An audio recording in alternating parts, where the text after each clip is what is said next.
We've got a full house. It was billed as the Battle of the Beltways, Washington going to Baltimore. Your thoughts? Lived up to the billing. I thought it really did. I think both these quarterbacks played well. I think it was just a matter to me of the Baltimore Ravens have a much stronger running game. No Brian Robinson Jr. in this game. I think that was a difference in the game. Yeah, you have two teams that are very similar, but what we saw in the Ravens, when they are clicking on all cylinders, they're just tough to beat. I mean, let's give credit to the Commanders for the season that they are having and also being competitive in this one. But when you have them scoring, and I mean them by the Ravens, scoring from every angle, tight ends, wide receivers, Zay Flowers showed up big. And, of course, Derrick Henry and Lamar doing what they do on the ground. They're just a buzzsaw. Yeah, I think Coach alluded to it, the rushing attack. I mean, we knew going in, Baltimore has the #1 rush defense, so Washington was going to have a tough time running the ball. 52 yards isn't going to cut it, 132 for Derrick Henry. But I don't think Washington can be disappointed in Jayden Daniels' performance in that offense. I think that they're a young team still figuring it out, going against a very, very good football team. I think they still leave this game encouraged, even though they don't have the win. Oh, yeah, I'd agree with you. I think that you've gone if you're the Commanders, you have gone toe-to-toe with one of the best football teams in the National Football League. And I remember as a player, 2016, we play the Seattle Seahawks about this time of the year, and we lose 26-24. At a close game at the end. And I remember in the back of my head thinking, if we see these guys again, when we see these guys again. And I think it serves not as a moral victory, but as motivation. They're in different conferences, but we can play with the very best. We see a team like this again, we can win this ball game. No flinch from Jayden. I mean, really, going up against Lamar, multiple MVPs, going up against a great defense. The rushing attack didn't help him out, but he didn't flinch, played a great game. Yeah, look at this. Last 3 weeks, Baltimore Ravens offense. 61% on third down conversions, 86% red zone touchdown percentage, averaging 7 yards per play. They've been on fire the last 3 weeks. And I think you look at this game again, we talked about the billing of the best game at the 1 o'clock window. Well, I think what we're about to see in these highlights is exactly that from both these teams. 24-35, 269 yards and 2 touchdowns. One right here to Terry McLaurin. You can see right there, he sees the field. Great throw in the back of the end zone. Toe drag swag, but Lamar Jackson in this game, 20-26, 323 yards. Mark Andrews showed up in this game. All the different weapons that they have, and then obviously in the air, and then Derrick Henry, 127 yards. He had 2 rushing touchdowns. That one from 13 yards out, and you see right here, 30-23, Baltimore, and a big win, 4 in a row for Baltimore. Speaking of 4 in a row, they started 0-2. Many people still didn't panic, and they are getting it done rolling right now. After the game, it was our Tracy Wolfson catching up with the MVP candidate, Lamar Jackson. Lamar, you have to like how this team has come together after an 0-2 start. What has been the biggest difference for you guys? Just taking accountability from the MEs. We made a lot of mistakes the first 2 games. That's the NFL. Everything is not perfect, but we just trying to minimize our mistakes and just put points on the board. And that's what we've been doing. Derrick Henry, once again, doing what he does. But you got this done through the air, over 300 yards passing. Zay Flowers came up big. How were you able to exploit this defense? Man, just give my guys an opportunity. Guys were just making guys miss, getting yards after catch. Some guys were popping open from the schemes we were doing. It was just an all-around team effort on my offense. I know the respect that you have for Jayden Daniels, and he has for you. You had a chance to talk a little bit after the game. What did you say to him? I need that jersey. I need that jersey. Yeah, man. But, yeah, man, he's definitely a great player. And he's just his, 5th, 6th game in the league, rookie year. The sky's the limit for him. I'm sure he wants your jersey, too. We're going to see. But I'm definitely going to send it to him. All right, thanks a lot. Appreciate you, Tracy. I hear you on that, Lamar. Listen, I need both of those jerseys and signs so I can frame them up because they're going to be worth a lot of money.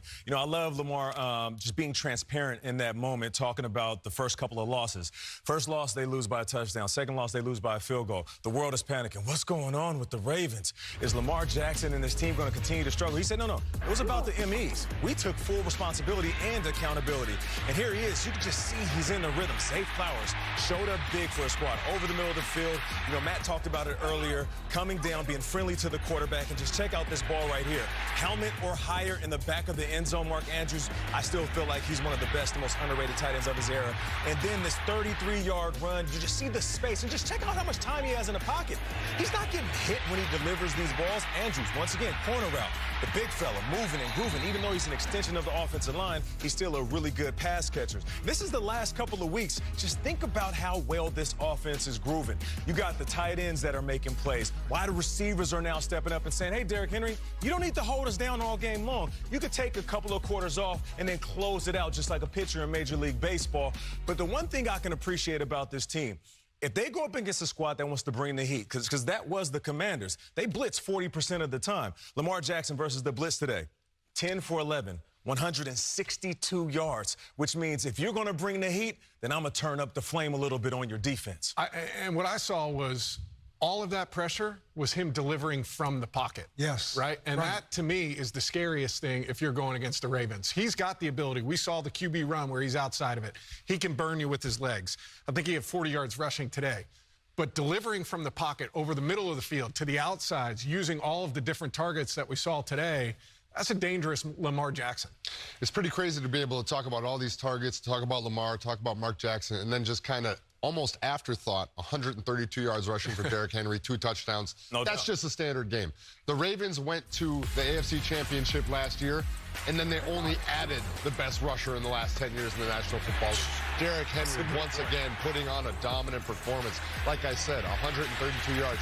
He played against an 8-man box today multiple times, and against those 8-man boxes where they're trying to stop the run, he had 93 yards and 2 touchdowns specifically against those. You can try as hard as you want to stop him, but the man is a beast. A game like that, an afterthought? Yeah, that's kind of wild, Jayden. It's crazy. And, Coach, how difficult is it to defend? Because it's middle, boom, then we toss it outside, and he's running outside. And the thing that's scary to me is when you have Derrick Henry, Lamar is a running threat, 33 yards if you don't get the pressure on him. But you said it. He's sitting in that pocket, and he's making throws as a pocket player right now, and he's not afraid to spread it out. There's not a player there that he feels he has to get involved with the game. Let the game come to him. And I'll tell you what, he's doing a great job of managing the game. He's doing a great job of making great decisions. And then what happens when Lamar is sitting back there and fakes that handoff to his running back? Where are the eyes of the defense? The safeties, linebackers, even the cornerbacks. Yeah. They have to peek, sitting there to see if that running back is going to get it. And then once you're peeking, I'm leaving you. That's why this team is so effective. They can do the straight-up traditional run plays. But when they hit you with the play action, the pre-snap movement and alignment, the motions, it just seems like there's just too many things a defense has to account for when this team is clicking on all cylinders. And a shout-out to their offensive line. Because they had some positions that they let go of at the beginning of the year. And he mentioned some mental errors in those first 2 games of the season. Those guys are starting to come together. They're handling the pressure. They're running the football extremely effectively, creating great throwing lanes. You saw it. You talked about it, right? We're watching that. It's the throwing lanes that they're creating for Lamar, too, that are so impactful. And, just think they lost their offensive line coach right prior to the season, Joe D'Alessandro, who's one of the best offensive line coaches in the National Football League. And they talked about playing this season for him. So you kind of sense that this offensive line was going to come together. This offense was going to come together. Almost as a sense that those first 2 games, it almost became an edge. And almost like you look at Lamar, mental errors. They're still playing with that same edge that they lost those first 2 games with. And they can keep this going because sometimes the more you win, the more it's harder to keep that edge. But I tell you, John Harbaugh will do a good job of keeping them edgy. Lamar Jackson, let me go back to him because there's no question about it. It's the postseason success that he's looking for. I've been impressed over the last few years how he is incrementally improving his game, both mentally as well as execution.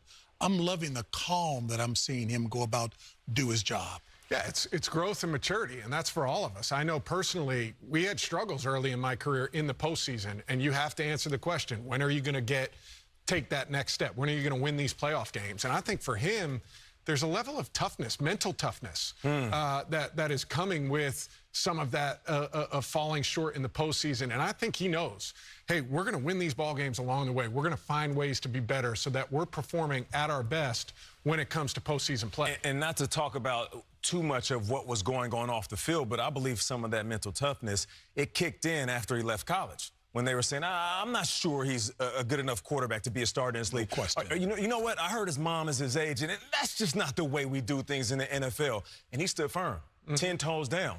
Not just with his mom as his representation, but also knowing when I look in the mirror, I see a quarterback. And this game is changing. You said it earlier. You said these guys are dual threats, and this is the future of the NFL.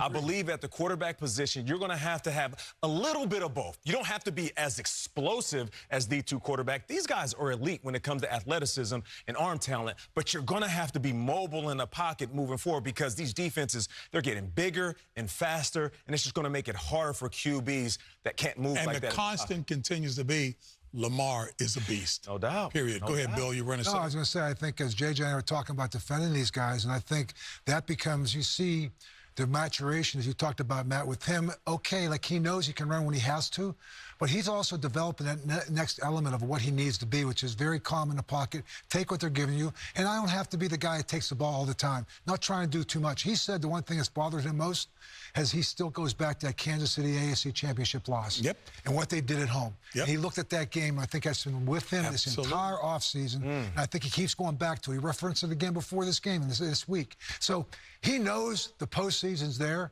but he also knows to get to that postseason, we got to continue to get better with this group we have this year.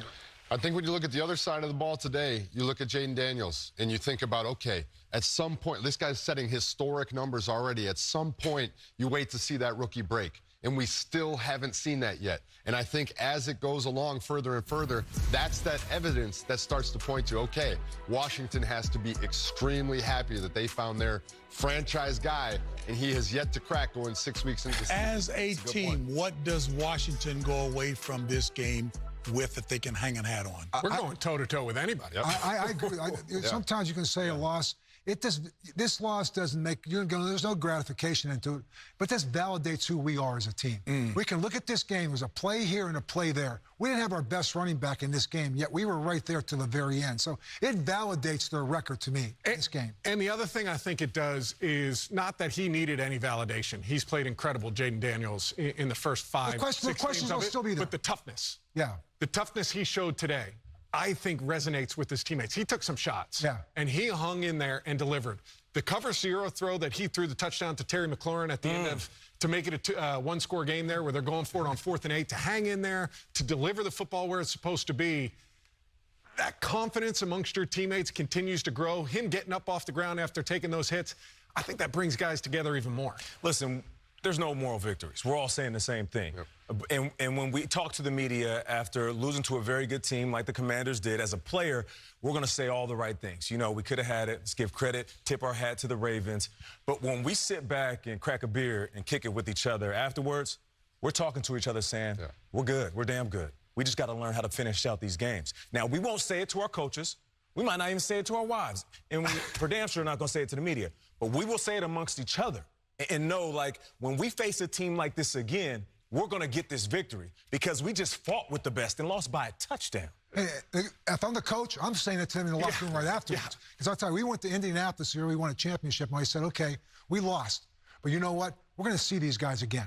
When we saw them again in the playoffs, we won. It's because you know what? You're right. We did go toe-to-toe, and we fell short today. But you know what? We grew as a team, and we validated this record where we are. Now we have to learn from it and move on.